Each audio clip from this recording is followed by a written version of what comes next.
Bien, para premiar a todas aquellas personas que fueron puntuales y para ser exactos con el tiempo, les damos a todos la más cordial bienvenida. Muchísimas gracias por su interés y conectarse en este webinar que hemos titulado Los Dispute Boards en la nueva General de Contratación Pública.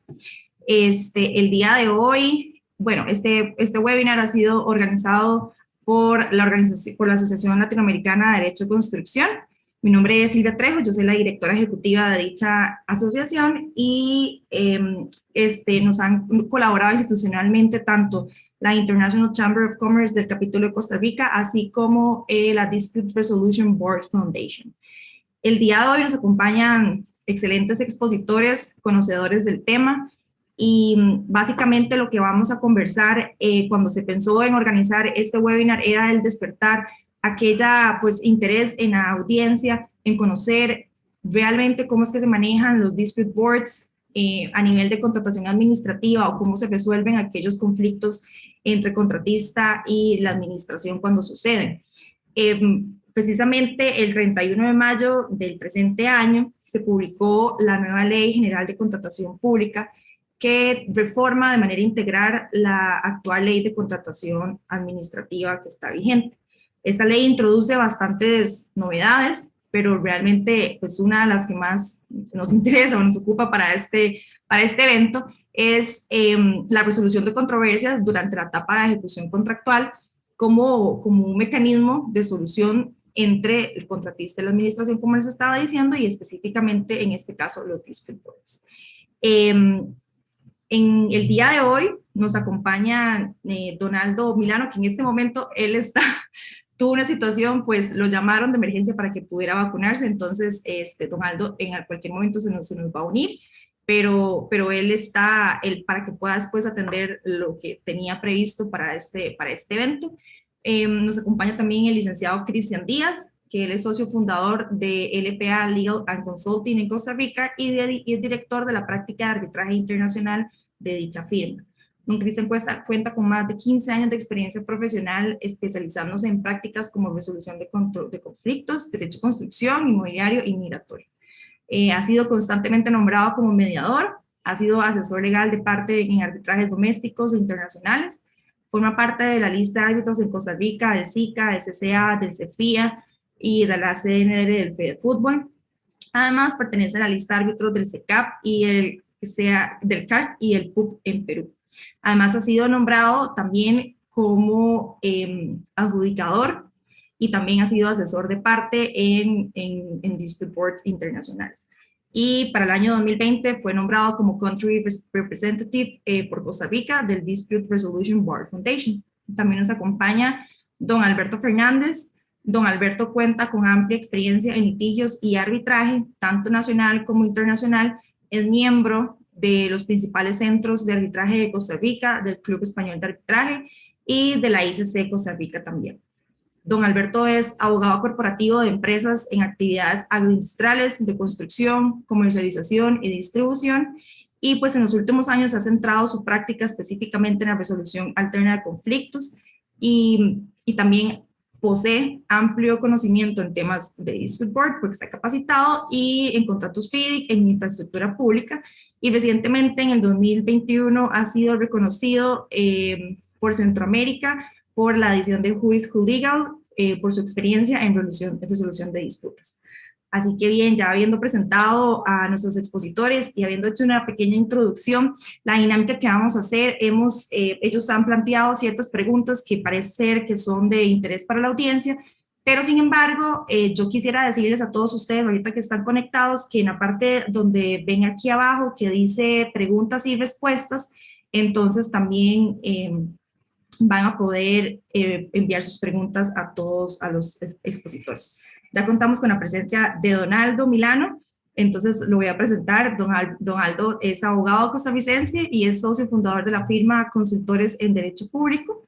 Ha centrado su práctica profesional a la asesoría legal especializada de empresas privadas, asumiendo la dirección profesional de múltiples procesos de constitucionalidad, contencioso administrativo, contratos de cooperación pública-privada, en el derecho ambiental y urbanístico, dirigiendo proyectos de auditoría ambiental, planes de manejo y áreas protegidas y uso sostenible del territorio. Don Aldo, previo a fundar la firma de consultores en Derecho Público, fue nombrado por la Corte Plena como miembro de la Comisión Preparadora de Reformas de la Ley Reguladora de la Jurisdicción Contencioso Administrativa, es asesor de la Subcomisión de Asuntos Jurídicos de la Asamblea Legislativa que evaluó el proyecto de Código Procesal Contencioso en el momento en el 2005 y además fungió como magistrado suplente de la Sala Constitucional de la Corte Suprema de Justicia. Bienvenido, Donaldo, don Cristian y don Alberto. Y para iniciar, yo quisiera que iniciáramos con don Cristian para que por favor nos hiciera una breve reseña sobre lo que sería la historia y la evolución de los dispute boards en general, para que nos pueda contar sobre su experiencia. Buenos días, un gusto saludarlos a todos, espero y a todas, espero que se encuentren bien en estos tiempos difíciles de pandemia, que parece que no se acaban. Y bueno, qué dicha que don Aldo ya se pudo vacunar hoy en la mañana y que está bien. Nada más quería primero agradecer a ALDEC y a ICC Costa Rica por la organización de este evento y quería dar un especial saludo a algunos participantes internacionales que veo en la lista, como Miguel Ángel Cler de Panamá, que ha sido muy activo en temas de contratos FIDIC y dispute boards y es toda una autoridad en Panamá en temas de mediación. A don Jorge Díaz Padilla, expresidente de FIDIC, que nos acompaña desde México, y a Augusto Barros de Figueiredo, que es el representante de la DRBF para América. Un especial saludo y bienvenida a ellos, que dicha que nos acompañan. Bueno, los dispute boards nacieron en la industria de la construcción a través de la búsqueda de los usuarios para que una industria que de por sí es conflictiva, en el buen sentido de la palabra, ya que cuando nosotros tenemos un contrato de construcción, el arquitecto se imagina algo cuando se diseña, pero después cuando se llega a la obra hay cosas que cambian, hay muchos temas, por ejemplo, de clima, temas políticos del país, cambios de moneda, etcétera, etcétera, que van a hacer que lo que nos imaginamos al inicio, cuando estábamos diseñando la obra, al momento de ejecutarlo va a ser diferente. Entonces, de por sí, ya la industria es una industria que lleva inherente las posibles diferencias entre las partes. Entonces, lo que es la FIDIC, que es la Federación Internacional de Ingenieros Consultores, que tiene ya más de 100 años, es una federación a nivel internacional que básicamente ha generado una serie de formatos de contratos de construcción, por ejemplo, el contrato de construcción puro y simple, el de diseño de construcción, el de llave en mano, etcétera, en los cuales desde los años 60 y 70 comenzaron a incluir la cláusula de resolución alterna de disputas con los dispute boards. Propiamente en los años 70 en Estados Unidos, en la represa Eisenhower, se dio por primera vez los dispute boards. Luego también lo tuvimos en Honduras, en la represa de El Cajón, en los años 70, en el proyecto binacional entre Inglaterra y Francia, que era el Tunnel Channel. También tuvimos en ese momento un dispute board. Más recientemente, en el canal de Panamá, en la ampliación de las esclusas del canal de Panamá, se instauró un dispute board permanente para la ejecución de las obras.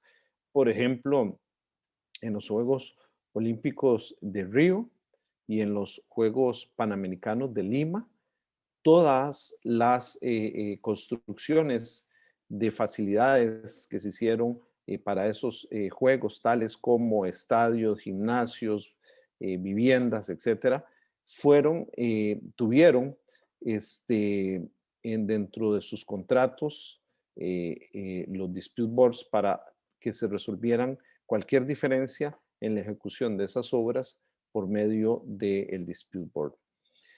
¿Qué podríamos decir que es un dispute board? ¿Cómo lo podríamos definir? Bueno, es un mecanismo de prevención, de gestión y resolución de diferencias contractuales.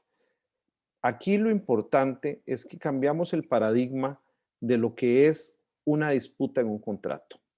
Normalmente, los métodos de resolución alterna de conflictos que en nuestra ley RAC, que es la Ley de Resolución de Conflictos y Paz Social de Costa Rica, en el artículo 4 habla de que los métodos de resolución de conflictos son negociación, conciliación, mediación, arbitraje y otros similares, ¿verdad? Así lo dice ese artículo.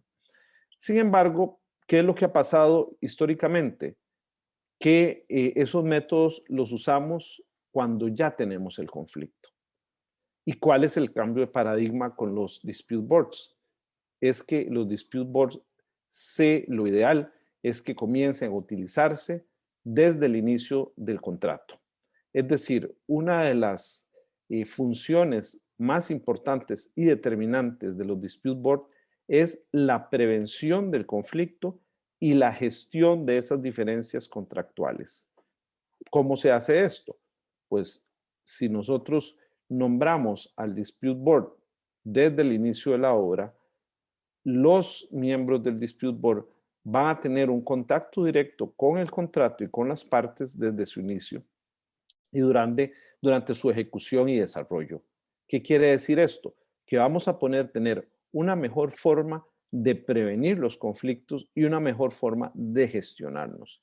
¿Qué pasa normalmente? Que llegamos a un arbitraje cuando la obra está terminada y entonces se hace lo que llamamos una bola de nieve, en la cual teníamos un conflicto muy pequeño al inicio y ese conflicto generó otro y otro y otro y así se va haciendo conflictos más grandes que lo que van a hacer es impactar directamente en el precio de la obra y en el tiempo en el cual la obra tiene que ser terminada, que es básicamente lo que los dispute boards están pensados para prevenir y para gestionar.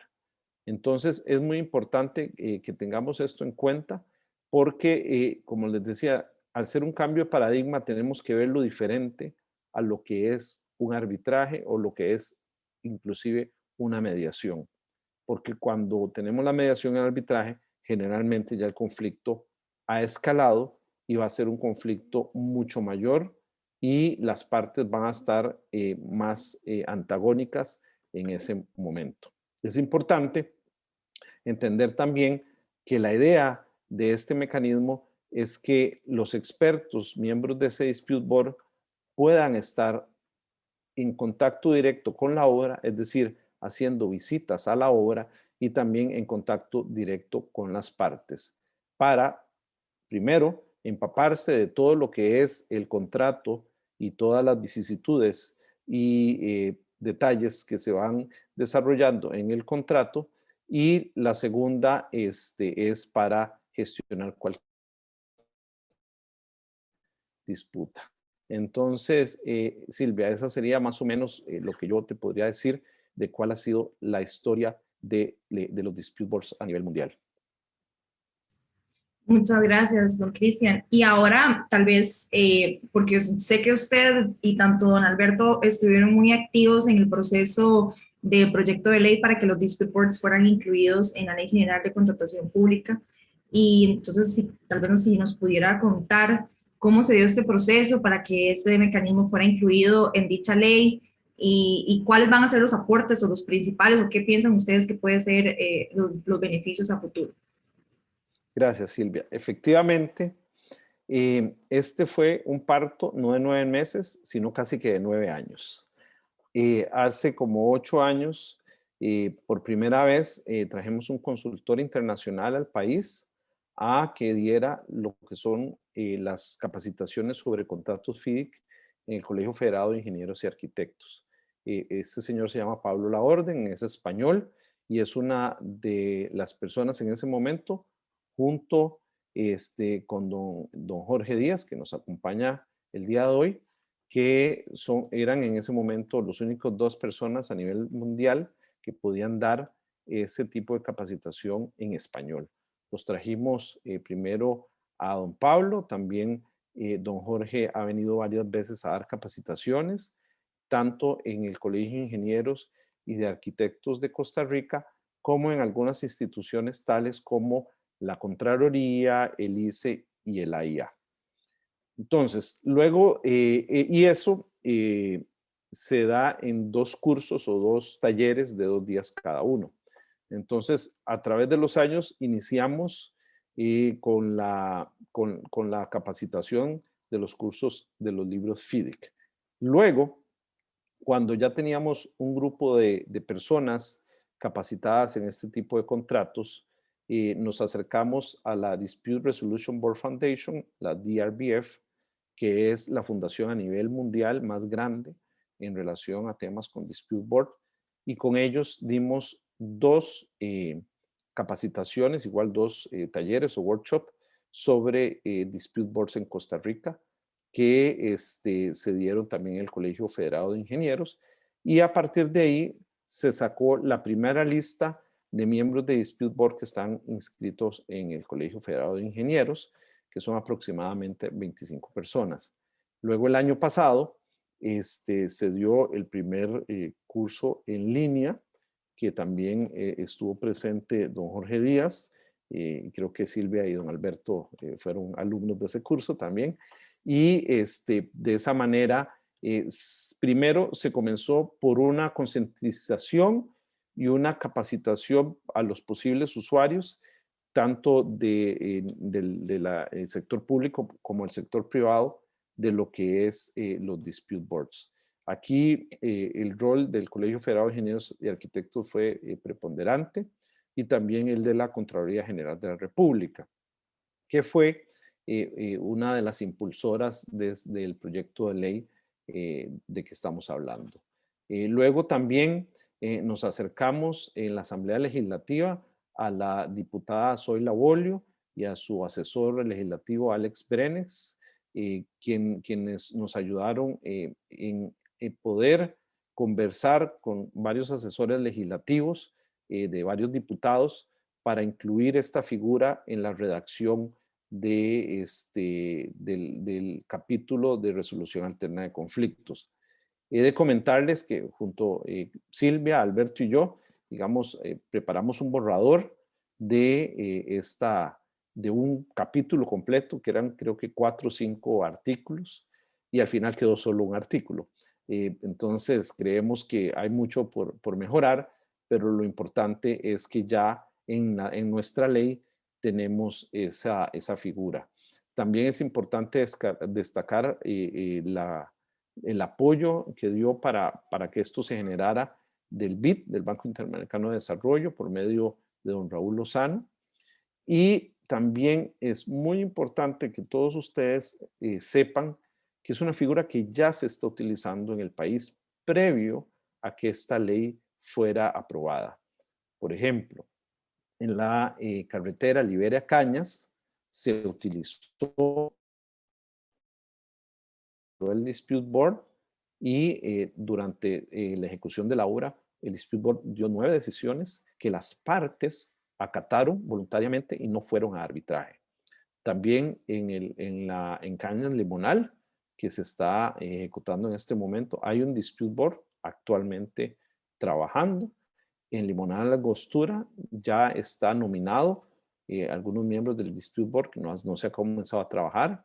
También el proyecto Taras Lima se va a nombrar uno, y en lo que son las OBIs, que son las obras impostergables. Eso ya hay también miembros de Dispute Board nombrados, y en varias obras también está en los contratos, pero no se ha nombrado.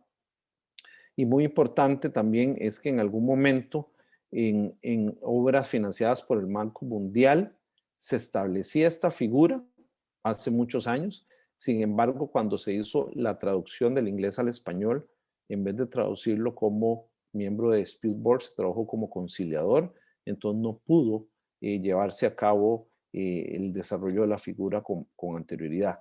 Pero lo importante es que sepamos que esto ya es algo que en los contratos de obra pública que se han ejecutado o que se están ejecutando actualmente ya es una realidad. Entonces lo importante es que muy bien, ya lo tenemos en la ley, pero necesitamos saber cómo desarrollarlo y cómo utilizarlo en nuestro país. Y para finalizar, quisiera nada más acotar que son pocos países en Latinoamérica que tienen en sus leyes los dispute boards. Una es Perú, Brasil recientemente y Chile y Costa Rica. Eso quiere decir que en nuestra región estamos siendo pioneros en este tipo de mecanismos de resolución de conflictos. Gracias, Silvia. No, gracias a usted, y realmente nos quedó muy claro la exposición sobre el tema. Ahora tal vez podría hacerle un par de preguntas a Donaldo con respecto al tema ya más específico, pues ya contratación administrativa, contratación pública, que ¿cómo cree que calza este mecanismo, Donaldo, en la contratación administrativa en Costa Rica? Y también, pues, ¿cuáles son sus sentidos? ¿Cuáles piensa usted que va a ser, como igual como le comenté anteriormente a don Cristian, los beneficios en la contratación pública o también cuáles van a ser las experiencias o qué se espera desde su experiencia profesional, que también, pues, es altamente reconocida en la contratación administrativa? Sí, muchas gracias, Silvia, y gracias a los organizadores por haberme considerado en esta importante actividad que creo que no va a ser, es la primera, pero no va a ser la última. Creo que hay una labor en la que, pues, obviamente me ofrezco voluntariamente de evangelización, vamos a llamarlo así, las figuras novedosas en el campo del derecho administrativo, digamos que generan resistencia, ¿verdad? Lo hemos vivido desde hace muchos años de promover el arbitraje en derecho público, y lo he vivido, pues las resistencias no se dejan esperar. Y quiero en este sentido mencionar un poco un concepto de un gran administrativista, quizá el más importante actualmente en Italia, uno de los más importantes en Europa, que es el profesor Sabino Cassese. Don Sabino señala que el derecho administrativo está aprendiendo de otras ramas, ¿verdad? Muchas veces hay una resistencia a creer que otras ramas del derecho pueden suministrar conocimiento a la rama especializada, en este caso del derecho administrativo y específicamente en contratación administrativa. Y él calificaba que, pues, el conocimiento es un conocimiento histórico, ¿verdad? Las cosas cambian, la realidad jurídica cambia continuamente y los conceptos y los institutos jurídicos con ella. Este es un concepto importante porque, como decía don Cristian, aquí hay un poco una ruptura de paradigma, ¿verdad? Y esa no es labor sencilla. De algún modo hay un paradigma muy arraigado en el derecho administrativo, que incluso nace de su propia cuna, ¿verdad? El Consejo de Estado francés, que planteaba o sigue planteando aún como uno de los principios del derecho administrativo que el arbitraje, y dentro del arbitraje involucra todos los demás mecanismos no jurisdiccionales de solución de conflictos, y el derecho administrativo son como el agua y el aceite, ¿verdad? Que no se llevan entre sí. Lo que pasa es que, como bien dice don Sabino, ese es un conocimiento histórico. Los franceses vieron caer ese paradigma con el caso de Disney París, donde, como era una inversión extranjera, los inversionistas extranjeros pusieron como condición una cláusula arbitral. Y bueno, bastó que se aprobara una ley para que eso fuera posible. Es decir, que el paradigma pudo superarse cuando una disposición legal así lo estableció. Es decir, no hay ningún obstáculo realmente, más que un obstáculo quizá ideológico, para que las administraciones públicas sometan sus diferencias a los distintos mecanismos no jurisdiccionales disponibles. Que como bien dice don Cristian, según la ley RAC, pues no es un listado taxativo, es un listado números a feria. Pero bueno, eso es un concepto que llevamos años tratando de incorporar en el derecho administrativo y sigue siendo complejo. Sigue siendo complejo porque tenemos una sala primera que se resiste a superar ese paradigma, ni qué decir con la Procuraduría General de la República. No así con la Contraloría General de la República, y quiero introducir esto por el tema de que a partir de varias disposiciones, la Contraloría en varias ocasiones se ha pronunciado sobre la compatibilidad que hay entre los distintos mecanismos de solución de controversias no jurisdiccionales y la contratación administrativa. Y lo fundan en varias normas. Empiezan por el 43 constitucional, el 2 y el 11 de la ley RAC, la Ley General de la Administración Pública y específicamente también el Código Procesal Contencioso Administrativo, en el que tuve la oportunidad de, igual que habla Cristian, de hacer mucho para que saliera por muchos años. Y bueno, dentro de esos aportes está el artículo 72.1, el 79 y el 117 del Código Procesal Contencioso Administrativo, en el que si hacemos una lectura entre sí, entre esas distintas normas, llegamos a la misma conclusión a la que ha llevado la Contraloría de la compatibilidad de todos los mecanismos de solución de controversias que están previstos en nuestro ordenamiento, al que ahora le agregamos el que prevé el 117 de la Ley General de Contratación Pública, que a mí me llama la atención que, aunque dice ser un capítulo, todo el capítulo de resolución de controversias, el capítulo 3, la verdad es que al final es solo un artículo, que es el 117, y que en realidad pues se dedica, diría yo, exclusivamente al llamado comité de expertos,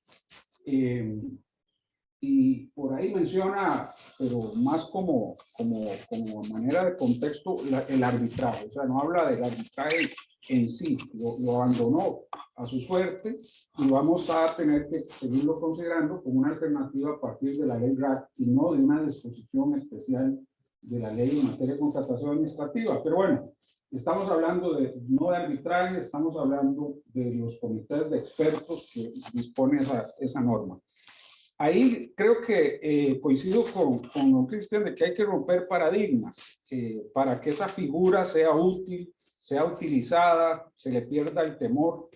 Y el principal es bueno, creo que hay dos. El primero me parece que es el seguir considerando que las administraciones públicas funcionan en clave autoritaria. Esto, la doctrina del derecho administrativo lo ha venido mencionando hace ya un buen tiempo, desde más o menos en Europa, los años 90 del siglo pasado, se empezó a hablar de ese tema.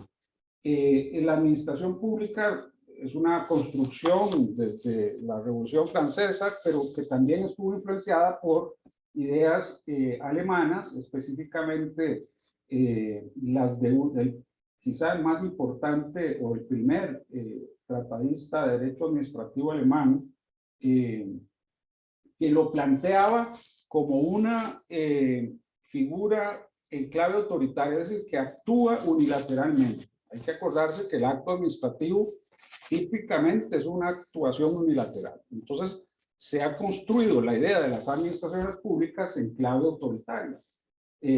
Hay una sumisión, en este caso, del contratista con relación a la administración que le contrata, al grado que se dice que los contratos administrativos se distinguen de los privados porque incluyen cláusulas exorbitantes del derecho común. Entre otras, por ejemplo, la inspección, el deber la potestad de fiscalización. Entonces, cuando introducimos una figura como esta, de algún modo estamos tocando esa idea de la administración, en este caso como contratante, que actúa en clave autoritaria. Pero bueno, todo eso puede romperse, como en efecto creo que se da el caso cuando el legislador avala, autoriza a la administración el que acuda a estos mecanismos.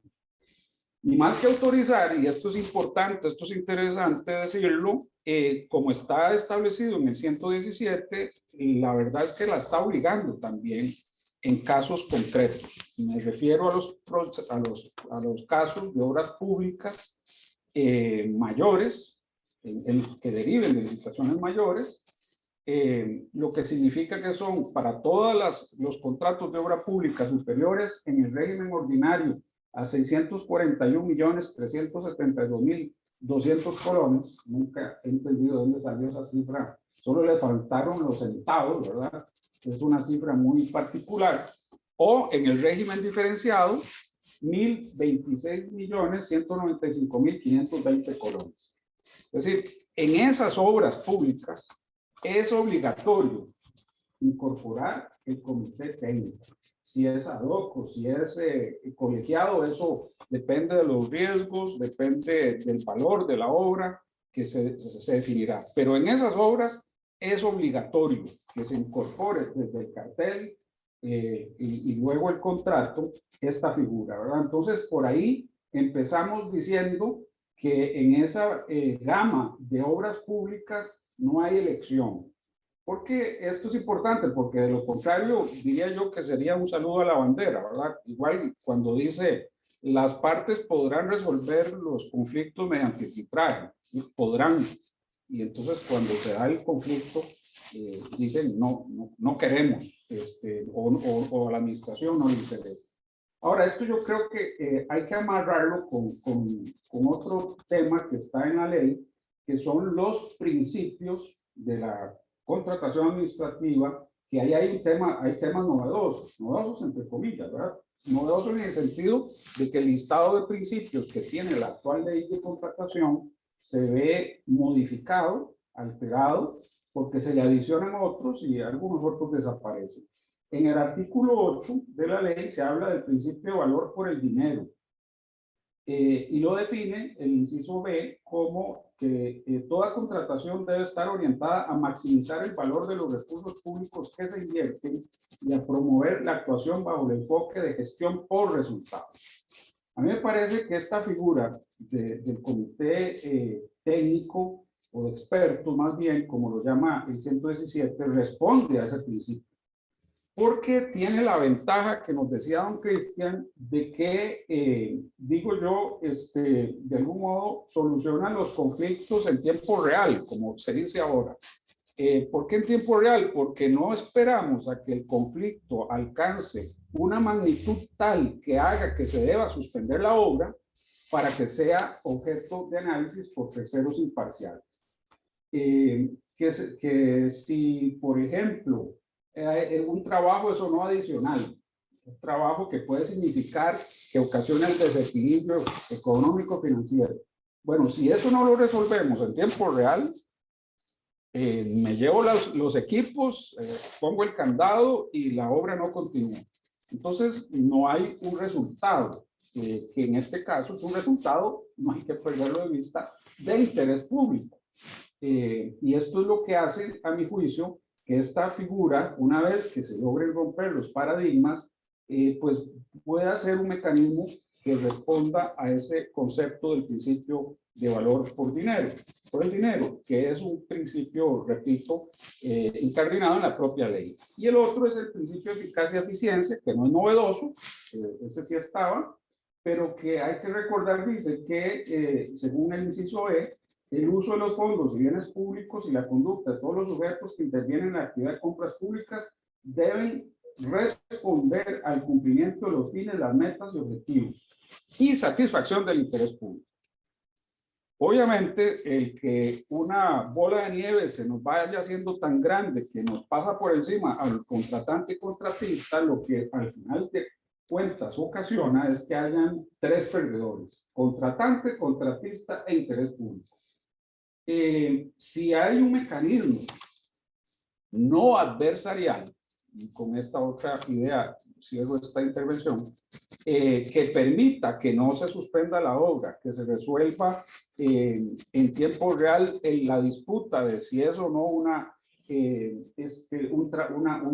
extra que debe ser cubierta, que está fuera del precio alzado, o que la extensión del plazo tuve que suspender porque salió una vasija y bueno, ya saben todos que si esa vasija es, resulta ser que puede ser una evidencia de un sitio de nuestros antepasados, pues para ir manos arriba a todo el mundo, hasta que llegue el museo y nos diga si esa era una maceta de barro de Santana del siglo XXI o si era realmente una pieza arqueológica. Entonces, ¿qué pasa después? ¿El plazo se amplía, no se amplía?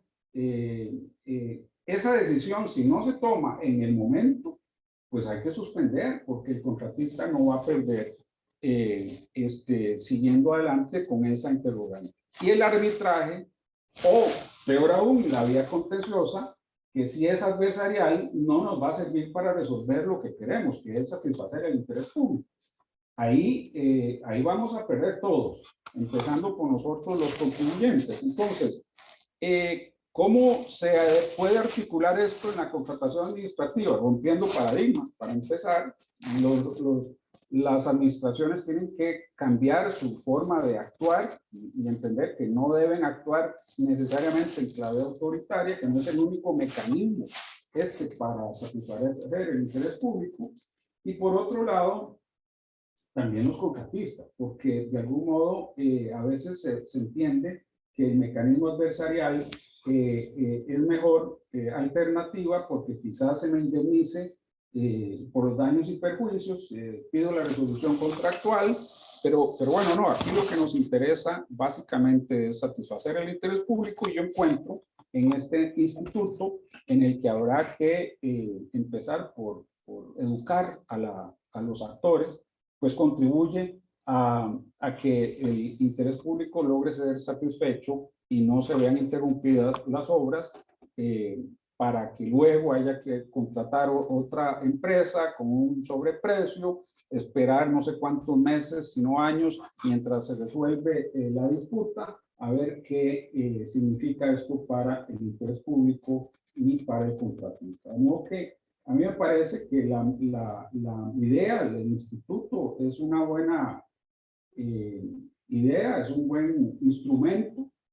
Por supuesto que no va a ser sencillo su aplicación. Creo que habrán algunos fantasmas por ahí, pero bueno, al menos el legislador, como les decía, lo estableció en términos imperativos en ciertos tipos de contrataciones y eso pues nos permitirá, por lo menos en ese tipo de contrataciones, contar con este mecanismo que, como bien dice don Cristian, de por sí no es novedoso, es decir, no necesitó de una ley para ser incorporado dentro de grandes obras como las que esperamos que en adelante, en todos los casos, tengan esa figura.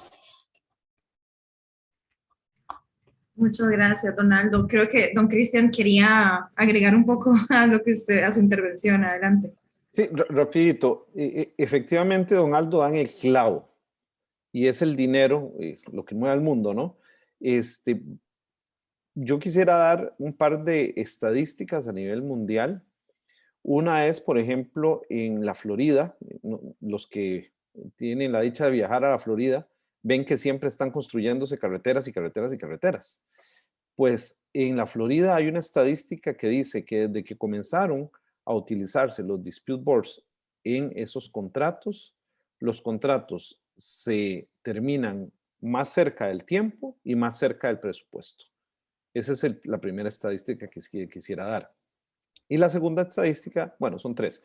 La segunda es que el costo que tiene el dispute board es más o menos un 0.1 a un 0.3% del valor de la obra.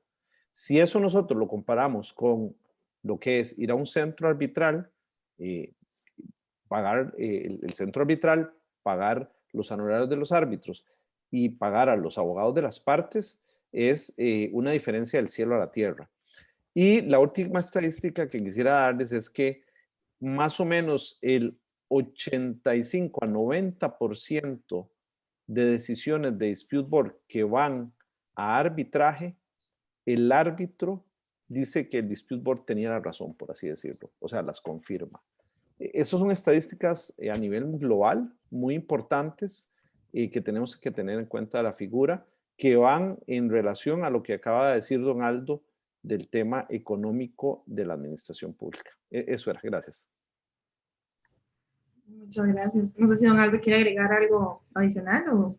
Sí, de nuevo, el concepto, el instituto, pues, tiene esa ventaja que le encuentro yo bueno, hay dos ventajas. Yo he tenido experiencias con procesos contenciosos. De hecho, en este momento hay uno que debió haber seguido la aplicación de un dispute board, pero al final no lo hicieron las partes. ¿Y qué tenemos hoy? Son obras parte del fideicomiso del Ministerio de Educación Pública manejado por el Banco Nacional. Bueno, tenemos votadas las obras, para empezar. ¿Qué tipo de obras? Para educar a la población. Es decir, si hay uno de los papeles más importantes para mí del Estado, aparte de la seguridad y la salud, es la educación. Bueno, resulta ser que esos proyectos están de la mano de Dios, deteriorándose y causando costos, no para terminarlos, sino para resguardarlos. ¿Y qué hay en la vía judicial? Pues un conflicto que va a tomar, calculo yo, 4 o 5 años para ser resuelto. ¿Y cómo va a ser resuelto? Pues para efectos del interés público no nos va a ayudar en nada, ¿verdad? Sea cual sea la decisión, a favor o en contra del contratista, el interés público siempre va a perder.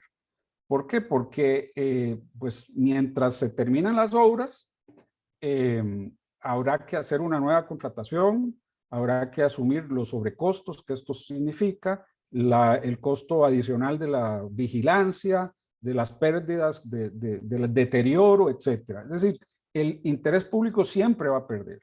Si en ese ejemplo, en ese caso, donde las disputas eran, bueno, que me pidieron acabados que no estaban en los planos finales, bueno, eso en un comité de esta naturaleza de expertos creo que pudo haberse resuelto muy fácilmente.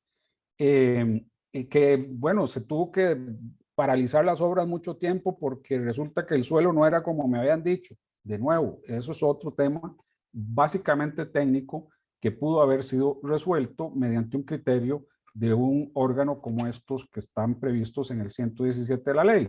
Entonces, desde mi punto de vista, efectivamente, pues tienen un mecanismo muy ágil en el momento del conflicto, acompañando a las partes en el desarrollo de la obra, entendiendo la naturaleza de la obra, las complicaciones para el desarrollo de la obra. Es decir, están al pie de la obra, participando dentro de esta, y eso significa mucho para efectos de la solución de los típicos problemas que estas obras tienen, ¿verdad? Entonces, me parece que efectivamente tiene un efecto, una potencialidad en lo que a la eficiencia y eficacia del quehacer de las administraciones públicas y de la satisfacción de los intereses públicos, porque no hay obra que no se, bueno, digamos que teóricamente, lamentablemente hay algunas administraciones que hacen obras que ninguna necesidad pública satisfacen, pero en principio toda obra pública tiene un objetivo final que es satisfacer necesidades públicas de distinta naturaleza. Entonces, el conflicto que genera la paralización de la obra pública, hay un interés público por resolverlo y pronto. Esto no hay que dejarlo digamos, de tener en cuenta, porque muchas veces el funcionario dice, bueno, si yo aquí muevo un dedo, después me van a decir a mí que yo beneficié irregularmente al contratista, entonces mejor le digo que no y que vaya a la vía judicial o arbitral y ahí veremos. Cuando esto se resuelva ya yo estoy pensionado. Pero no me abrieron un procedimiento sancionador.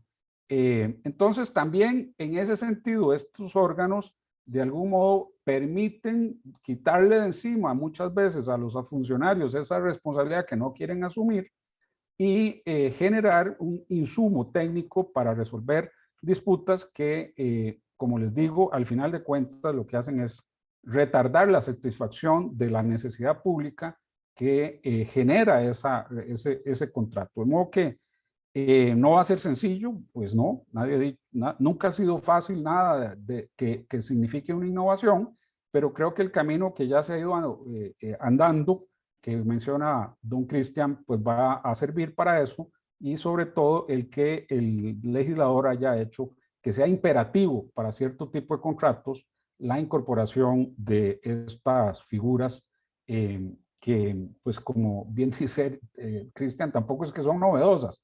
Son novedosas en Costa Rica, pero incluso ya Honduras hace no mucho, hace bastante tiempo más bien, no muy lejano, Honduras y Panamá pues las han utilizado, ¿verdad? Entonces, en realidad es novedoso desde el punto de vista normativo, pero a nivel internacional, pues la verdad es que de novedosas no tienen nada. Y eso sirve también porque son figuras conocidas, aplicadas.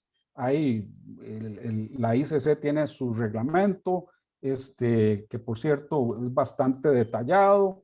En fin, ya hay entidades de primer orden que las consideran, el Banco Mundial, el BID. No es algo que se esté improvisando, que también es algo importante transmitir, ¿verdad? Que no es algo que se inventó el legislador aquí en Costa Rica, sino que pues aunque como bien dice Cristian, hubiera sido deseable más disposiciones para regularlo, pues bueno, lo que tenemos es el 117 y con eso habrá que trabajar.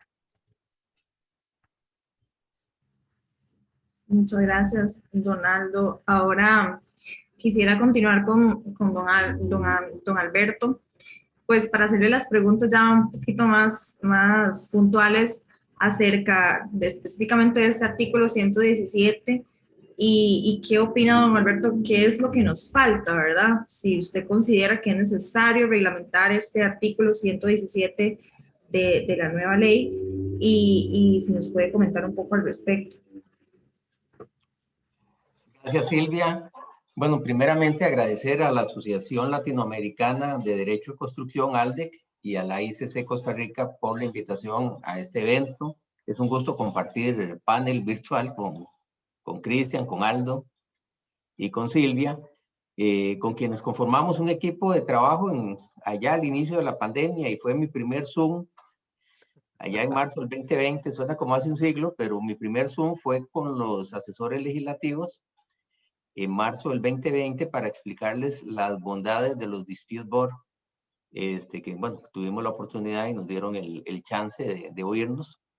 Se presentó un proyecto pues como de un poco más grande de redacción de lo que sería regular este tema. Creo que políticamente algunas cosas se tomaron, otras no. Y bueno, al final salió el 117, que gracias al despacho de la diputada Zoila Bolio y Alex Brenes, se nos indicaba, miren, ese es el artículo para regular el arbitraje, pero vimos que no solo no se regulaba el arbitraje, sino que había que mejorar la redacción de los dispute board. Lo primero, tal vez para la audiencia que no está familiarizada con estos temas, hablamos de dispute board, y perdonen el anglicismo, a mí no me gusta tampoco usar esas palabras, yo prefiero los términos en castellano, pero internacionalmente es los términos que más se usan. En castellano hablamos de mesa de resolución de conflictos, de comité de resolución de controversias, de mesa de solución de disputas, y ahí vamos con la riqueza del castellano, con todos los frases similares. Y va a depender mucho de la traducción. Aquí en Costa Rica, por ejemplo, en vez de mesa de resolución de conflictos o comité de resolución de controversias, como están en varios contratos, se le puso ahora comité de expertos. Pero bueno, eso es mero uso del idioma y no cambia la naturaleza y función de los dispute board. ¿Es un nuevo modelo en Costa Rica? Sí, claro, es un nuevo modelo de solución alterna de conflictos, pero ya tenemos 22 años de estar en temas de resolución de controversias por vías distintas a las judiciales, y este es un mecanismo de muy vieja data que viene a implementarse en Costa Rica con base ya no es ni una ocurrencia ni una figura inventada sin experiencia. Es una figura de vieja data con experiencia en miles de proyectos internacionales y por lo tanto Costa Rica llega en un momento, yo digo que muy importante para la industria de la construcción, a tomar esta figura que pueda ser realmente mucho más eficiente y mucho más transparente nuestra industria de la construcción.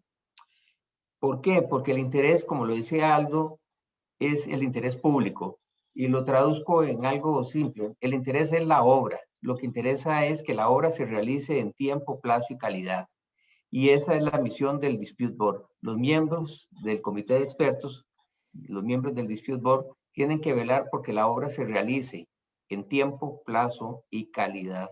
Y por supuesto, de acuerdo a las estimaciones presupuestarias. Y no es una figura creada por abogados, ojo. Es una figura que nace, y Cristian creo que no me deja mentir, que conoce un poco más de esto, es una figura que nace en Estados Unidos por los ingenieros que se daban cuenta de todos los problemas que tenía la obra pública y que era necesario idear algún mecanismo contemporáneo de solución. Y ahí nace, y ahí empieza a nacer y gestarse mucho de esta figura. Yo creo, vamos a ver, contestando la pregunta concreta de Silvia, ¿se hace necesario reglamentar el 117? Sí y no. Yo soy más de la idea de que el 117 contiene los elementos necesarios y suficientes para que los dispute board puedan funcionar sin reglamento. Porque el primer párrafo señala que las partes pueden recurrir a este mecanismo según lo que esté dispuesto en el pliego de condiciones, en el cartel. Entonces, ahí nos manda a la figura original del dispute board, al nacimiento original del dispute board como una figura contractual. En el cartel de licitación y en el proyecto de contrato se establecen las pautas de funcionamiento, las reglas procedimentales del dispute board.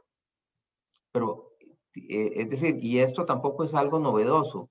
En los contratos de la FIDIC, de la Federación Internacional de Ingenieros Consultores, se establece en una cláusula contractual los dispute board, traducidos en los contratos del BID como mesas de resolución de conflictos o de controversias. Se establece una clausulita y luego un anexo de reglas procedimentales e incluso un anexo del contrato que tienen que suscribir los miembros del dispute board con el propietario y con el contratista. Y funcionan y han funcionado con base en una regulación exclusivamente contractual. Entonces no es necesario un reglamento para que empiecen a funcionar. Y de hecho, en el proyecto OBIS está contemplado el uso del dispute board y en proyectos de infraestructura vial con préstamos internacionales y como decía Cristian, ya han funcionado contractualmente. Entonces no es una necesidad imperiosa reglamentarlos o no es que no van a funcionar si no se hace el reglamento. Ya la ley lo establece, como dijo Aldo, para los contratos de 641.372.200 colones, contratos de licitación mayor de obra pública. Y la ley dice que el comité de expertos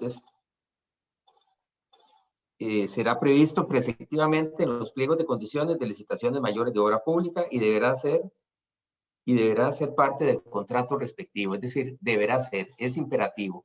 Por lo tanto, van a funcionar sí o sí haya reglamento para esos contratos de obra pública. Ahora, la figura no es solo para contratación de obra pública, nace en la obra pública, o en la obra de infraestructura, pero puede estar funcionando para otro tipo de contratación pública. ¿Qué es lo importante o por qué se estableció por el legislador que estuviera en obra pública de manera preceptiva, de manera obligatoria? Vamos a ver, la industria de la construcción, todos sabemos que es una industria complicada, no solo en Costa Rica, es a nivel mundial. Es una industria donde participan muchísimos profesionales, desde arquitectos, diferentes ramas de la ingeniería, abogados, etcétera, para concebir y conceptualizar cualquier obra pública, carreteras, puentes, alcantarillados, edificios, complejos de edificios como las famosas escuelas del préstamo del BID para el MED. Todo eso requiere la participación de múltiples profesionales de diseño que tienen que compartir sus ideas y sus diferencias. Luego está todo el problema propio de la ejecución, donde la empresa constructora, sus ingenieros, diseñadores, arquitectos y demás pueden tener discrepancias del diseño que se les entregó para ejecutar. Y luego en el transcurso de la obra, que se presentan siempre vicisitudes de todo tipo, que dan múltiples problemas. Entonces es una industria problemática por sí misma. Aunque la gente no quiera tener disputas, las va a tener. Siempre va a haber diferencias. Cosas tan simples, y ahora que hablaban de la vasija, me acuerdo de un proyecto que salió en la prensa, el corredor Barrial Castela, donde la obra se paraliza en una porción de la obra, porque aparece aparentemente un camino, piedras que marcaban un camino, una obra indígena, y por lo tanto era un hallazgo arqueológico y se suspende la obra por un buen tiempo, hasta que, bueno, finalmente resultó que era un camino de finca de hace 100 años, pero no era ningún hallazgo arqueológico. ¿Qué sucede? Que la obra se paraliza por una vicisitud no contemplada por ninguna de las dos partes. Eso tiene un costo, porque la obra se para, el contratista tiene derecho a una ampliación de plazo, eventualmente tendrá derecho a costos adicionales por la demora, porque no es producto de su responsabilidad. Y así, problemas de otro tipo que pueden surgir en obras, si no se van resolviendo contemporáneamente, se empieza a generar la bola de nieve. Y la bola de nieve puede seguir hasta tener lo que en Costa Rica conocemos como la carretera San Carlos, que llevamos más de 40 años esperando que esa carretera se termine, o como estamos viendo ahora la ruta 32 a Limón. Entonces, esta industria requiere necesariamente esto. Entonces, el 117 está diseñado para que funcione sin reglamento, por contrato. Ahora, tampoco es que el funcionario público tiene que idear esos contratos y esas regulaciones para las mesas de resolución de disputas. Ya todo eso está creado en los modelos de contrato de la FIDIC, en los modelos de contrato del BID y del Banco Mundial, de tal manera que hay modelos precisamente que se pueden adaptar, que la administración puede adaptar a sus carteles de licitación y a sus contratos para que estos mecanismos de solución alterna de controversias entren a funcionar rápidamente. Entonces, digamos, en principio no hace falta. Y si me permite, Silvia, puedo contestar la otra de por qué también es bueno reglamentarlo. Sí, claro, adelante. Gracias. Hay varios aspectos que en preparación de esta charla considero que sí vale la pena reglamentarlo, sobre todo para evitar el temor del funcionario público a resolver. Eso es algo que es normal también. No quiero calificarlo si es bueno o malo, pero es normal. A veces el funcionario dice, no, es que este contratista me está pidiendo que le reconozca costos adicionales y la suma es alta, porque en materia de infraestructura las sumas son muy altas. Son sumas para una carretera, un acueducto, edificios, escuelas, etcétera. Todas las sumas son altas, no hay sumas bajas. No hay sumas bajas, me refiero a 1 millón de colones, $2,000. No, es que estamos hablando de mucho dinero y de dinero público además. Entonces, los funcionarios, uno los entiende, siempre nos dicen, estamos manejando recursos públicos, tenemos que ser muy prudentes, que tenemos a la auditoría encima, que tenemos a la prensa, a la opinión pública, y todo eso uno lo entiende y es normal, es parte de el trabajo en una institución pública que construye. ¿Qué ventajas tiene regularlo reglamentariamente? Que le va a dar herramientas al funcionario público para funcionar de mejor manera con el Dispute Board. Por ejemplo, cuando el Dispute Board o el comité de expertos va a ser colegiado o unipersonal. Debería haber parámetros reglamentarios por valor de la obra, por complejidad de la obra y otras consideraciones que permitan decir, bueno, aquí se va a crear un comité de expertos de 3 personas o de solo 1 persona. Eso es importante, que haya esa regulación. Luego, reglas procedimentales, porque si la administración no va a copiar modelos internacionales ya aprobados, pues es bueno que el comité de expertos tenga reglas de procedimiento. Porque, ojo, el comité de expertos no nace solo para resolver problemas específicos y concretos, que es el comité ad hoc. Puede haber un comité permanente, pero el comité, digamos, permanente o el mismo comité ad hoc no solo va al sitio de obra o el emplazamiento, ahí a donde están construyendo, a batir barro, como se dice, ¿no? Es que el comité puede ir a los talleres, a los laboratorios, a las oficinas y a otros sitios fuera del emplazamiento para resolver determinado tema que tenga que ver con lo que ahí se está haciendo. Entonces, tiene que haber una reglamentación que permita que el comité de expertos pueda ingresar y se le facilite el ingreso, la inspección y demás de recintos privados que son recintos de las partes contratantes. Entonces, creo que eso es bueno que quede reglamentado. Lo otro es que la ley señala que el comité de expertos tiene 6 semanas para resolver. Estamos hablando de 42 días naturales. Y esto tiene una implicación importantísima con relación a los temas de debido proceso. Si voy a plantearle una controversia al comité de expertos y quiero atraer prueba al comité de expertos, todo ese procedimiento está limitado a cumplirse en ese plazo. Entonces no es, como decía un expositor una vez, no es un debido proceso pleno y completo, sino un debido proceso restringido y limitado por las circunstancias de plazo que están definidas legalmente o reglamentariamente. ¿Por qué plazos tan cortos? Porque la obra no se puede atrasar. Porque si la obra se atrasa más de la cuenta o se paraliza, perdemos todos. Pierde el contratista, pierde la administración contratante y sobre todo se pierden los dineros públicos, perdemos nosotros, los ciudadanos. Entonces los plazos de resolución de un dispute board son sumamente cortos. Esa parte procedimental creo que es importante que quede bien definida en un reglamento. Y luego también creo que es importante, ya para finalizar, que quede en ese reglamento todavía de una manera mucho más precisa que en la ley, la necesidad de conformar comités permanentes que acompañen la ejecución del proyecto de principio a fin. Porque esos comités permanentes tienen no solo la función de resolver conflictos o controversias, sino de anticiparse al conflicto y de emitir recomendaciones que eviten la controversia.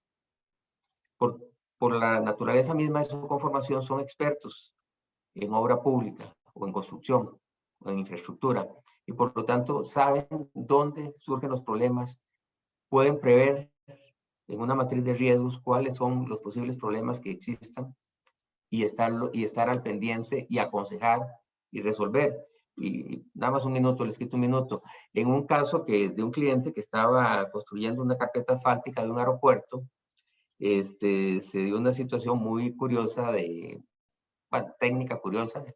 Yo soy abogado, así que no entendía el problema, pero no sabía ni cómo arreglarlo, ni por qué surgía ese problema.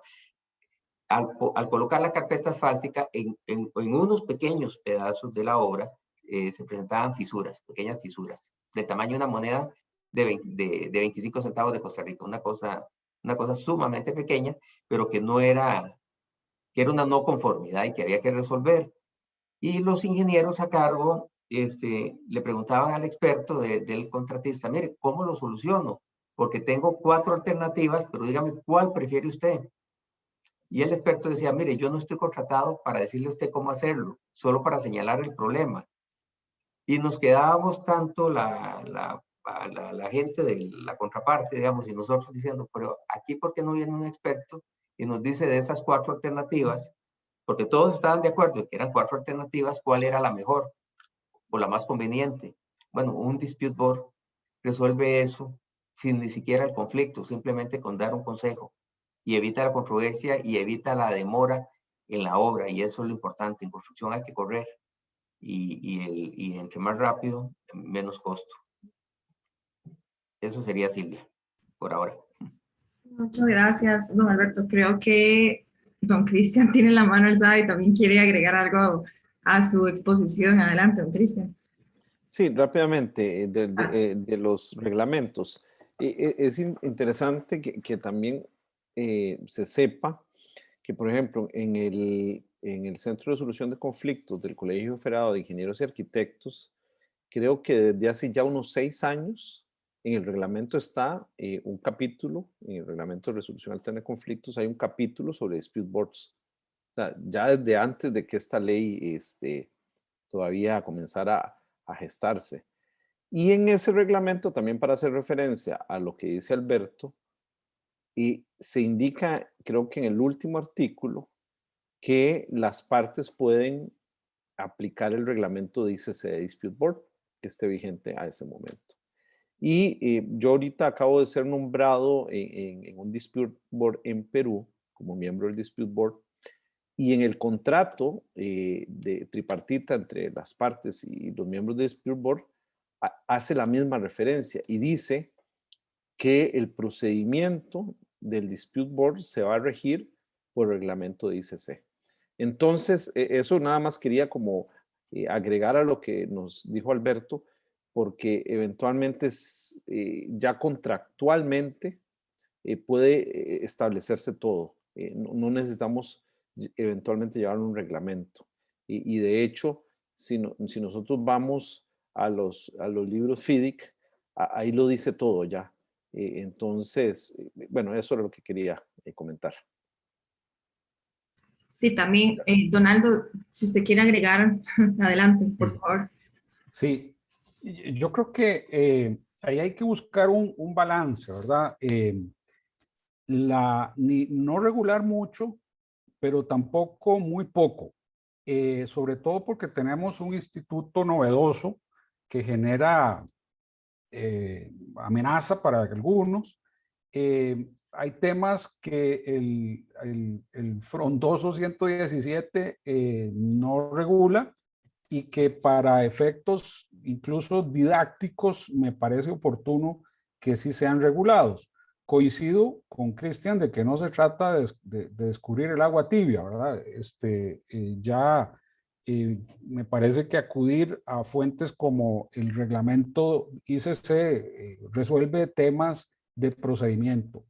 Pero hay otros temas propios de las administraciones públicas que convendría que sean resueltos, los mecanismos para seleccionar, los mecanismos para remunerar, porque hay que recordar que la ley dice que esto es a costo, o sea, lo cubre ambas partes por igual, el costo. Y bueno, eso tiene que ver con la decisión de si es ad hoc o es permanente, si es colegiado o es unipersonal, y cómo selecciona la administración a ese integrante del comité o a esos integrantes, ¿verdad? Entonces, como del otro lado tenemos a la hacienda pública, sí considero oportuno que estos temas se resuelvan. De hecho, inicialmente, recuerdo con los arbitrajes se daba ese problema. De hecho, hay un pronunciamiento ahí de la Contraloría de si debe o no ser objeto de concurso, de antecedentes, incluso fue objeto de regulación reglamentaria, cómo las administraciones seleccionan o no. Y bueno, esos temas creo que para que esto sea un poco más ágil, merecería la pena que sí sean regulados.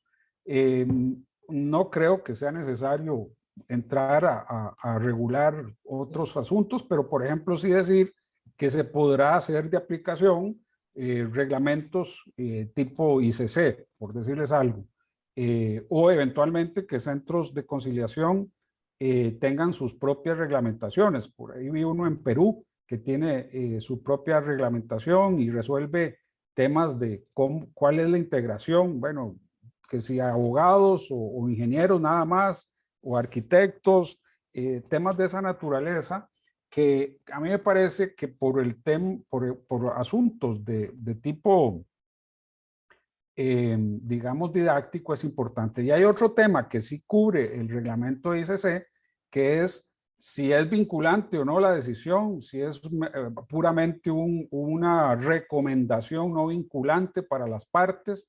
Esto me parece que es bastante importante que sea establecido, porque, bueno, de eso depende mucho, ¿verdad?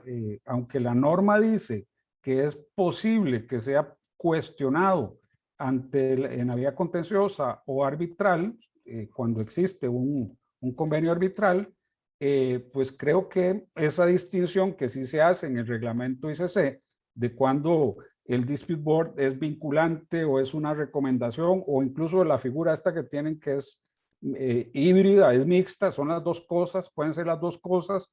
¿Por qué? Porque en algunos casos puede ser que las partes quieran oír un criterio nada más y punto.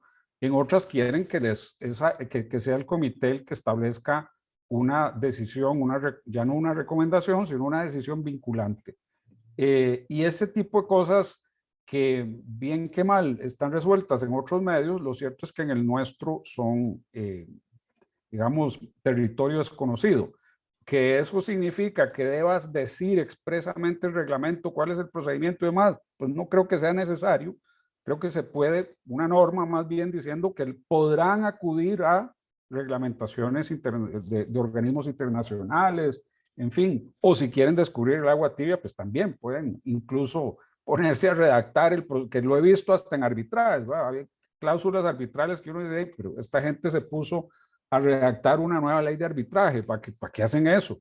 Pero bueno, hay de todo en la viña del Señor. Lo cierto es que sí creo que hay que establecer como unas reglas adicionales a las del 117 que un poco dirijan lo que de aquí en adelante se vaya a hacer, especialmente por el tema de administraciones públicas que no están habituadas a esto. Por ahí en algún momento me pasó que un auditor de una administración pública que me había designado como árbitro en un tribunal me pidió un informe, que cómo iba el caso y que cuál era mi expectativa de éxito, ¿verdad?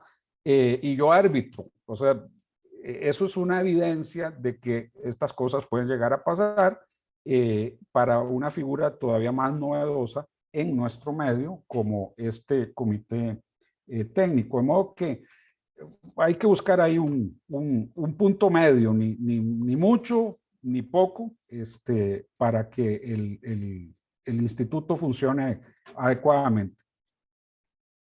Listo. Don Alberto, adelante, por favor. Gracias, Silvia. Gracias, Aldo. Veo que Cristian también tiene la mano, ya suelto el micrófono. Nada más, vamos a ver, coincido plenamente con lo que dice Aldo. O sea, sí hace falta una reglamentación, pero sí creo que es una reglamentación, sí debería ser, perdón, una reglamentación precisa, puntual y pequeña. Porque este es un mecanismo básicamente de índole contractual para resolver los conflictos, digamos, en forma contemporánea a la ejecución del contrato, y las resoluciones que se dictan, si así ha sido pactado, que es el espíritu de la ley, que sean recomendaciones vinculantes, se vuelven obligaciones contractuales que las partes tienen que cumplir, salvo que lo impugnen posteriormente, ya sea en vía arbitral o contencioso administrativa.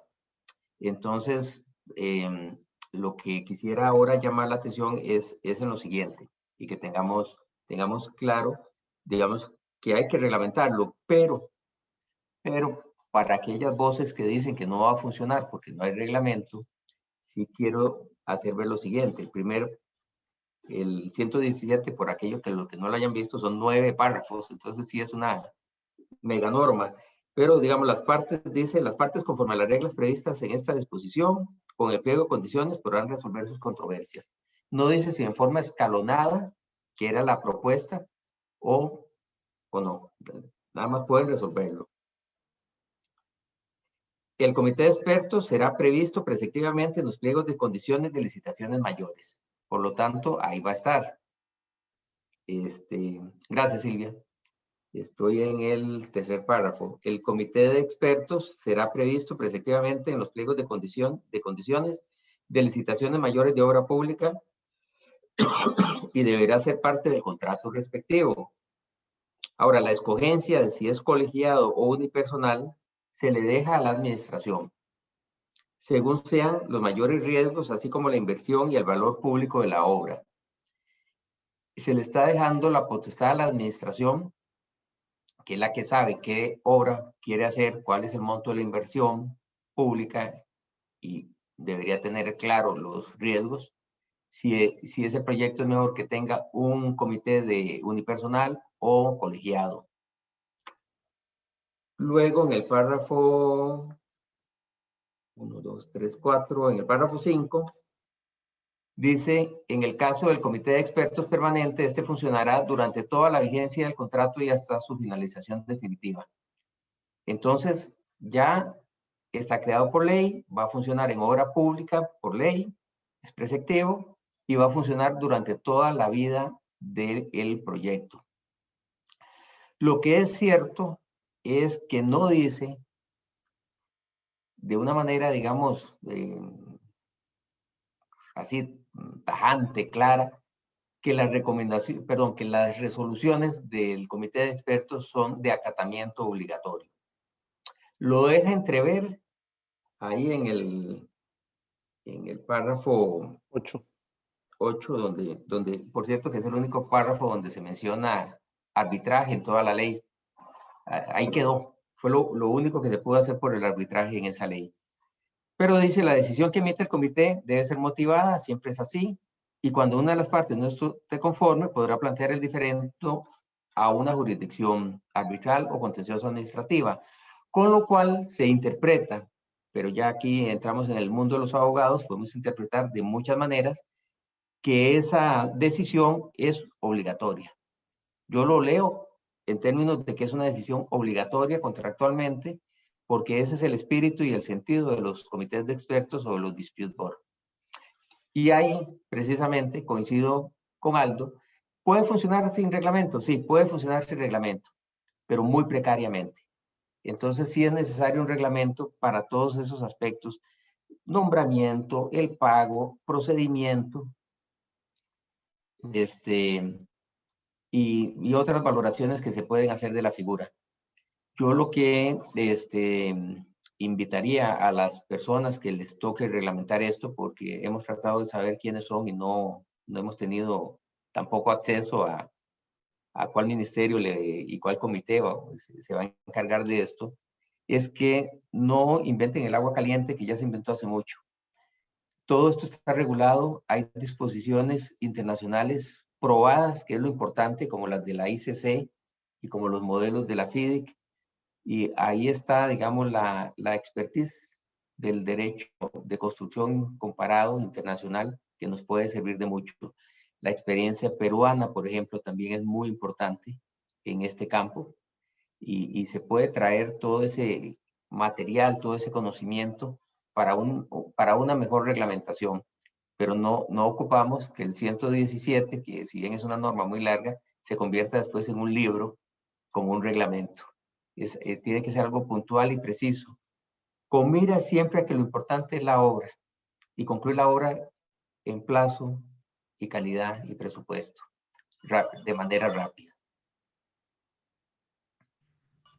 Muchas gracias, don Alberto. Sí, no sé si tienen algo más que agregar para pasar a las preguntas del público.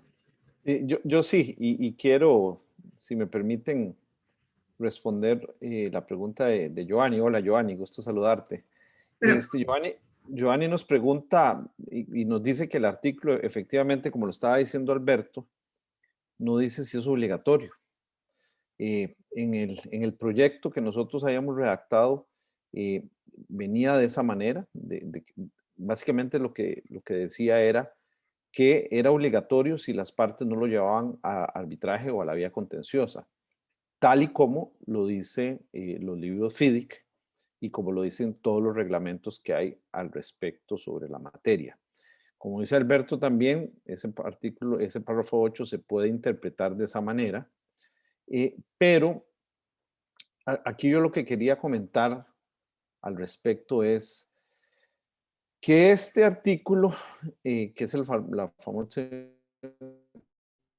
cláusula 20.1 o 21 ahora en los nuevos contratos FIDIC 2017, está dentro de un todo que es el contrato FIDIC para el manejo de diferencias. Y quiero, digamos, tomarme unos minutos, un par de minutos, ojalá, no más que eso, para explicar que el contrato FIDIC es un todo en sí mismo. Es decir, en el contrato FIDIC, sus 21 cláusulas están totalmente interconectadas para que, si hay una diferencia entre las partes, primero esa diferencia la resuelva el ingeniero, que va a ser el primer mecanismo alterno de resolución de conflictos en el contrato. Y si el ingeniero da una determinación que una de las partes no está de acuerdo, luego se va al dispute board, ¿verdad? Entonces es como un hilo conductor en esa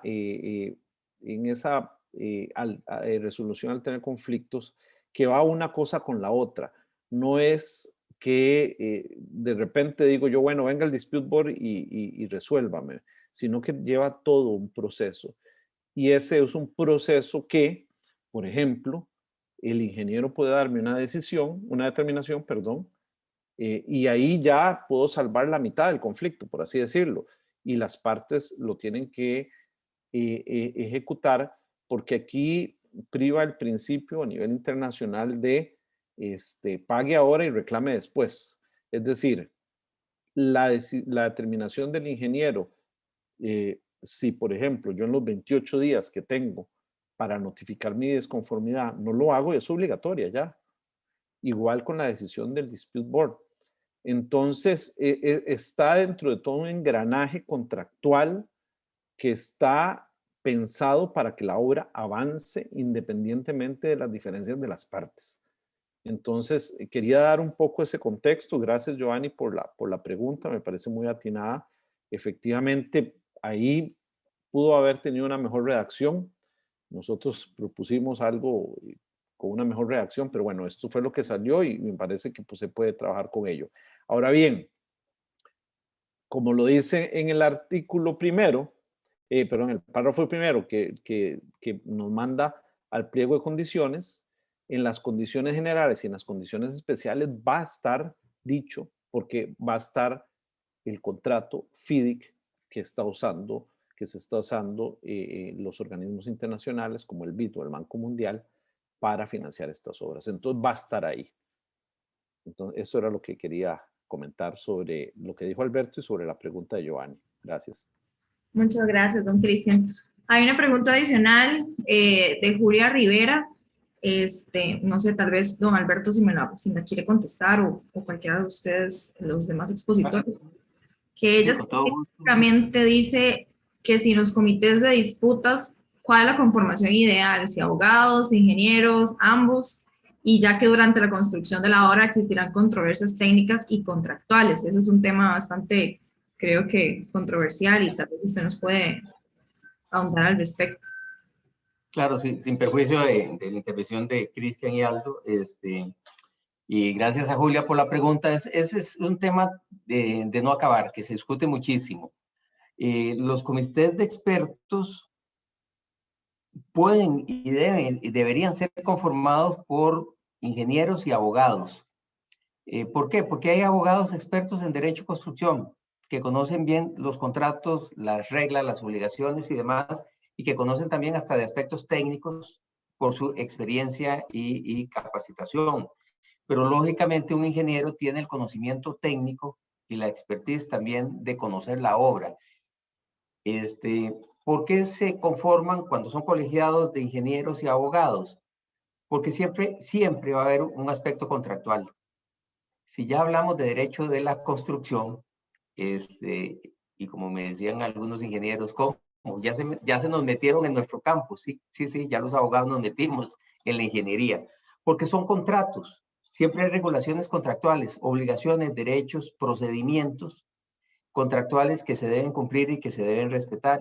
Y también, por supuesto, y lógicamente, lo que más hay son controversias de tipo técnico. Pero no todo miembro de un dispute board que sea ingeniero es experto en el problema específico y concreto que está teniendo una obra. Si es un puente y es un problema del diseño estructural, no todo ingeniero civil puede resolver ese tema. Y probablemente el comité de expertos ocupe el auxilio de un perito, que eso se vale también, o una opinión experta.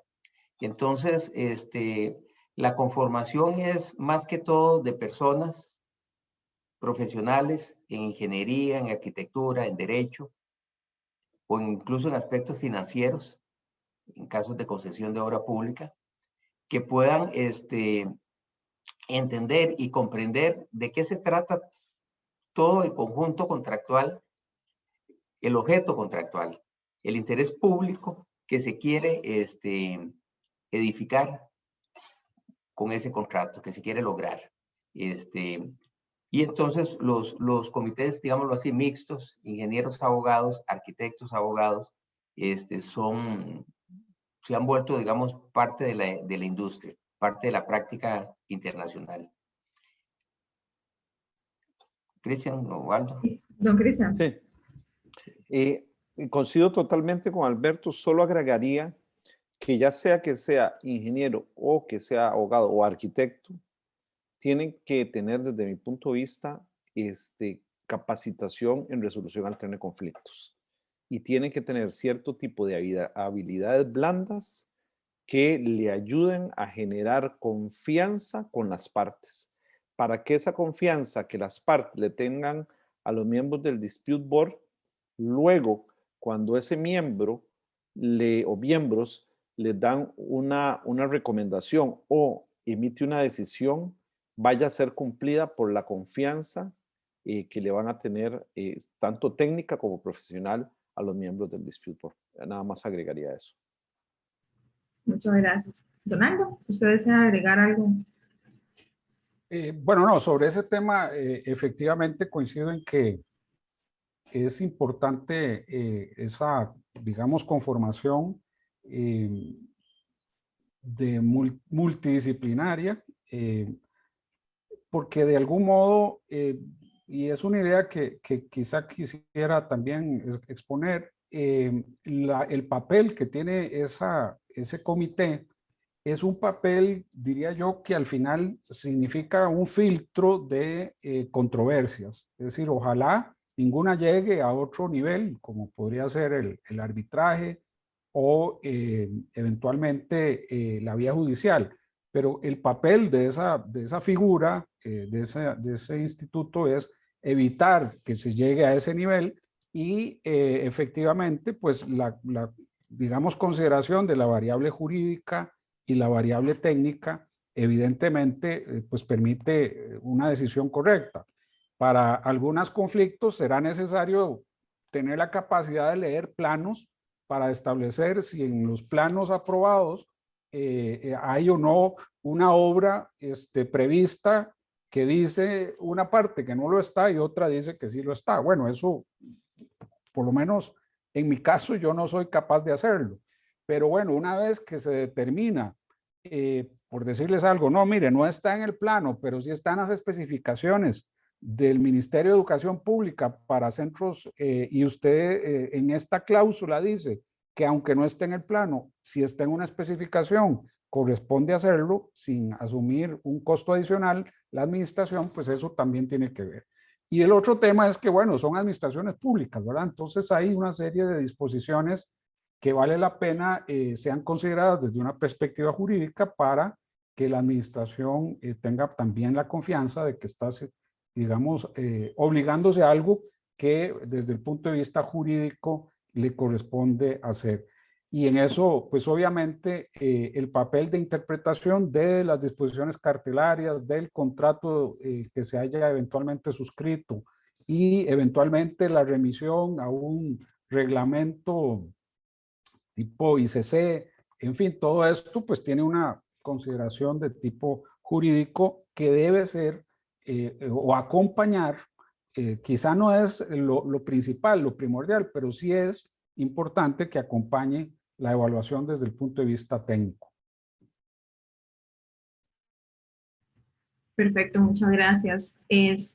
Bueno, creo que con esto, además, obviamente surgen algún tipo de preguntas o dudas al respecto que yo creo que se fueron tocando durante la exposición de todos ustedes, como la conformación de estos dispute boards, los costos. Yo creo que, bueno, que eso va a ser tarea, como decía don Alberto, si se va a reglamentar o cómo va a funcionar. Y yo creo que también, creo que es importante, y eso es una duda también mía, pues creo que eso va a generar este tipo de mecanismo o institución, deberá generar una capacitación a nivel pues, de instituciones públicas, porque si bien es cierto, como decía don Cristian, ya ha sido utilizado este modelo en ciertos contratos, pero hay otras instituciones que pues van a tener que tener cierta capacitación y yo a manera de conclusión quisiera preguntarles a todos ustedes, y le doy en el orden del uso de la palabra como lo quieran hacer, ¿qué consejo le darían a la administración o en general para la implementación adecuada de los dispute boards ya a nivel nacional cuando esta ley entre en vigencia? Entonces, no sé, si gusta podemos empezar por don Alberto. Bueno, los apicistas agarramos la bola. Hay muchas cosas que se pueden hacer. Lo dije a propósito para que mis compañeros de panel se piquen y contesten mejor que yo. Miren, hay muchas cosas que se tienen que hacer. Cuando viene una figura jurídica nueva o una figura nueva, algo que rompe la zona de confort, siempre va a haber resistencia. Y es normal. La resistencia del cambio es parte de los mecanismos de defensa del ser humano. Lo que no es que esos mecanismos de defensa se vuelvan también en una controversia entre los que quieren y los que no quieren. Ya hay una ley, ya está aprobada y tienen que funcionar. Entonces, asumiendo esa realidad normativa, viene la realidad práctica. ¿Qué tenemos que hacer todos? Abogados, ingenieros, administraciones públicas, empresas de construcción, etcétera. Es capacitarnos, aprender. No por haber estado 50 años como ingeniero, se domina un contrato FIDIC o se domina el funcionamiento del procedimiento para llevar casos a una mesa de resolución de conflictos. Hay que aprender de eso y hay que tratar de dominarlo por beneficio de la empresa en que trabajemos, pero también en el caso del funcionario público para beneficio de su administración pública y del manejo de fondos. La capacitación aquí es fundamental. Yo creo que es lo primero que tenemos que hacer, es aprender. Quitarnos la pared o el muro de la resistencia, botar ese muro de resistencia a aprender algo nuevo y más bien entrar con ilusión a aprender eso que es nuevo y que funciona. Y aprender cómo es su funcionamiento y cuándo es que es adecuado su funcionamiento, porque así vamos a determinar como funcionario público si ocupo un comité de expertos de 3 o de 1. Si la obra pública que tengo a cargo está tan llena de riesgos que ocupo 3 o ocupo 1. Si es tan pequeña, que tal vez solo con 1 se pueda resolver. Si ocupo ingenieros o ocupo abogados o ocupo economistas o ocupo de los 3, porque estoy tal vez en una concesión. O si ocupo un comité de expertos para una parte del proyecto y con ciertas características y ocupo un comité de expertos con otras características para el resto de la ejecución de la obra, que eso también se puede planear desde el cartel. Entonces, pero esto solo lo vamos a lograr aprendiendo. Cuando allá hace 20 años o un poco más nos metíamos en mediación y en arbitraje, también nos sonaba muy raro. Era otra cosa, es otra cosa. Pero cuando uno aprende que el camino es distinto, pues hay que aprender a caminar también de forma diferente. Y los comités de expertos, los dispute board, es solo eso, un camino distinto para resolver controversias. Es muy útil, está probado que es útil, está probado que es más barato y por lo tanto yo lo que invito a todos los que están en esto es a conseguir conocimiento, a capacitarse. Una de esas maneras, y no por hacer propaganda, pero en la página de la Asociación Latinoamericana de Derecho de Construcción, en la página de ALDEC, hay material que se puede encontrar. En la página de ICC hay material también que se puede conseguir, y así en la página de la FIDIC y en otras muchas páginas, estar atentos a los cursos y capacitaciones que periódicamente el BID o el Banco Mundial da en Costa Rica. El conocimiento es poder, y si se dice que el siglo XXI y la pospandemia va a ser nueva porque va a haber nuevas cosas, y el Dispute Board vino, se va a quedar, y hay que prepararse. Si algo es importante de esta pandemia es salir con conocimiento. Así. Tenemos el plazo necesario para capacitarnos bien en esto. Adaptarse a los nuevos cambios en la normalidad, a la nueva normalidad. Le doy la palabra a don Cristian para que ya a manera de conclusión nos dé sus apreciaciones, y luego ya le voy a dar la palabra a don Aldo para finalizar. Sí, aparte de la capacitación, que quería hacer dos comerciales, uno ya lo hizo Alberto, ya puse ahí en el chat la página de ALDEC, se pueden suscribir, es gratuito, y también los invitamos a suscribirse, a ser parte de la DRBF, cuesta $30 al año, si dicen que son de esta región, entonces que se unan a la DRBF, que constantemente está haciendo webinars y seminarios y capacitaciones. Entonces, para reforzar lo que dice Alberto en cuanto a la capacitación. Y mi recomendación tajante es: comiencen a usarlos desde el principio del contrato. Es decir, un dispute board permanente. Y si van al contrato FIDIC, lo que dice el contrato FIDIC es que 28 días después de la orden de inicio se tiene que ya nombrar el dispute board. Entonces, esa sería mi recomendación tajante para que esto comience a funcionar.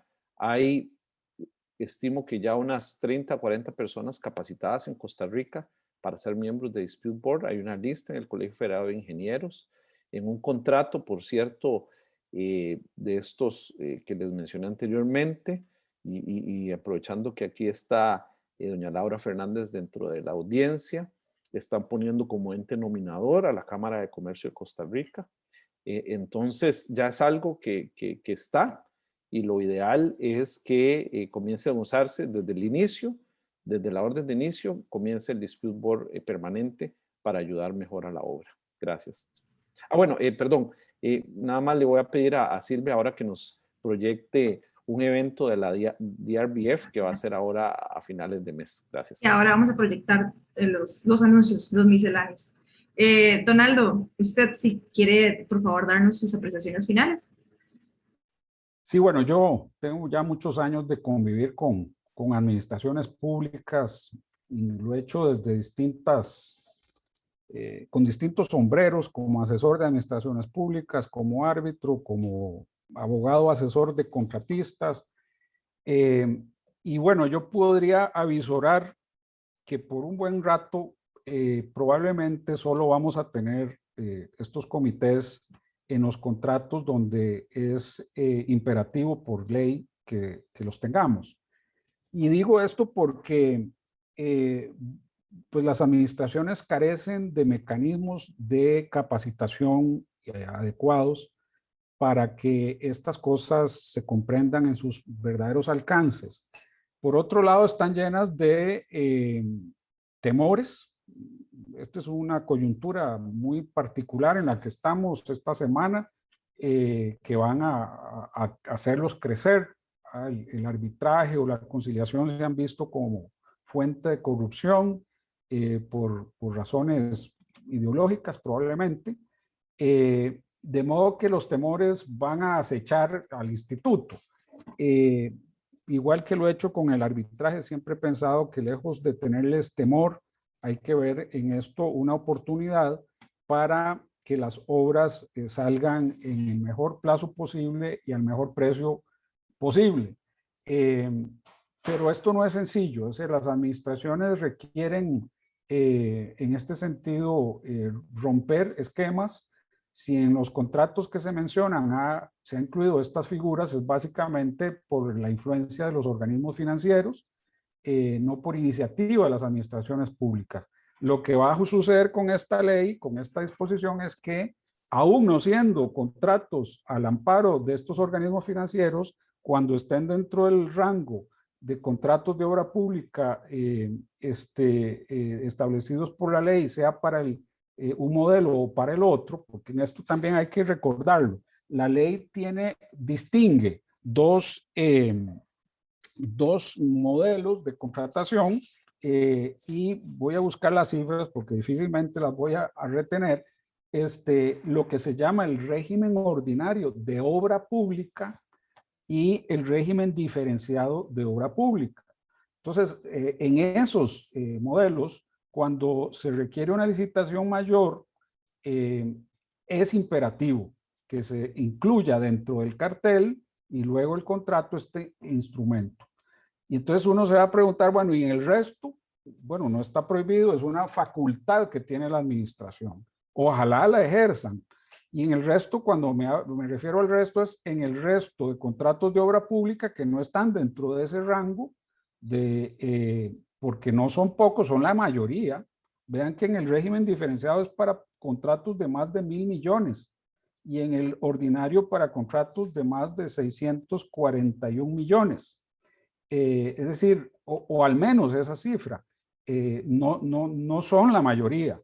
Es decir, eso tiene que ver con el costo que tiene la figura y demás, probablemente, pero queda a riesgo de la administración evaluar si es útil para otras obras de menor cuantía o incluso, lo dice la norma, cuando sea pertinente para otros contratos.